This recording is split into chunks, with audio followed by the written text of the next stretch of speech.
Hello, this is How To Bob, and I made this video to show you how I changed the brake rotors in a 2007 F250 Ford pickup. Start out by chalking the rear wheels. I'm going to be changing the rotors in the front, so I'm going to jack the front of the vehicle up. I've got my wheel chalk on the back, so I jack the vehicle up just enough to get the tire off the ground, remove the lug nut cap, and then I'm going to put a jack stand under there just for safety. Then I can remove the lug nuts from the wheel.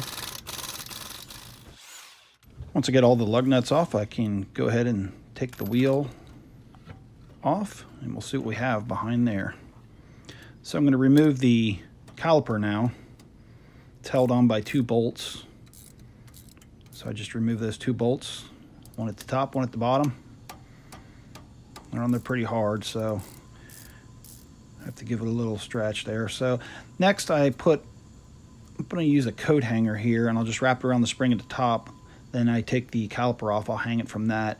But first I have to pry the caliper apart so that it'll come off of the brake pads, and I just separate it and gently pry it out a little bit, put a screwdriver between the pad and the rotor, and it'll slide right off. So then I'll hang it from my coat hanger.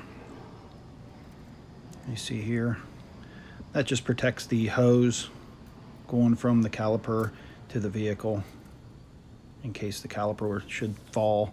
You never want to hang it from the hose. Next, I'm going to remove my brake pads, and there's little clips on each side. I want to take those off as well. Sometimes they come off with the pads, sometimes they stick to the actual brake caliper bracket. This one's kind of stuck back here. I'll pull this one off, and you can see it's a little rusty. I've got new pads. I'm going to remove this brake caliper holder here, and there's 2 bolts in the back, and they're pretty tough. They're harder than the caliper was to get off. They're pretty big, you can see here. So take the top bolt off, and my caliper bracket comes right off. Now this rotor's on there pretty good. You may not have to bang it with a hammer, but I'm just tapping on it with a hammer. No worries about any damage because I'm going to replace it, and it's rusted on there pretty good. I'm gonna have to tap it from the back and rotate it around just to get it loosened up, and here it comes. So now I can just pull the rotor right off, and you can see this one's been worn down pretty good. It's got about 100,000 miles on it. So I'm going to clean up the area with some brake parts cleaner, just make it a little easier to work on. New brake rotors will come with a coating on them to keep them from rusting, so you want to clean them off real well.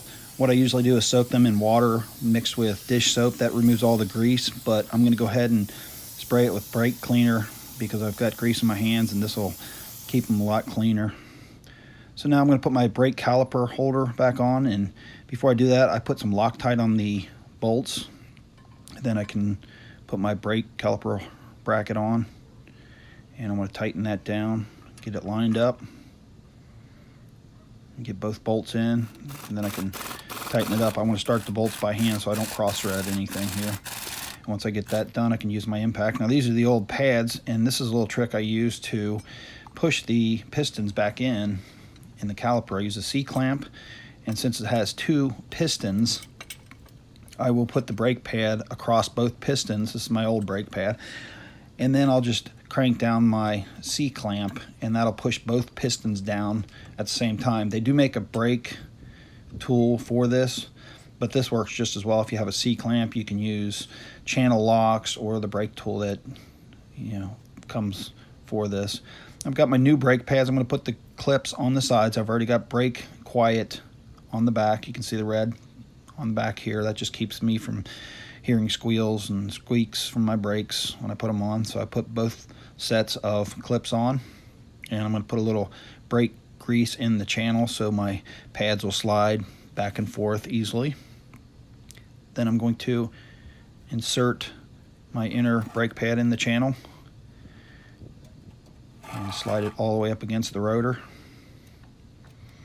And I'll do the same for the outside pad. Just set it in the channel, and you can see it's a little bit spring-loaded, which is good. And next I'm going to put my caliper back on, but first I'm going to put a little Loctite on the bolts for that. And then I take my hanger off, and I can put my caliper around the brake pads and line up the mounting holes. And to get the holes lined up, I can put the nuts, the bolts back in and tighten them up. Put the bottom one in, and then I can tighten both of them up. Next, I'm going to remove the caliper hanger, and I can put the wheel back on. And I want to put my lug nuts on by hand first. Then I can come back with my impact and tighten them up and torque them down to 125 foot-pounds of torque. Once I get all that done, I'll put my lug nut cover on, make sure that's secure.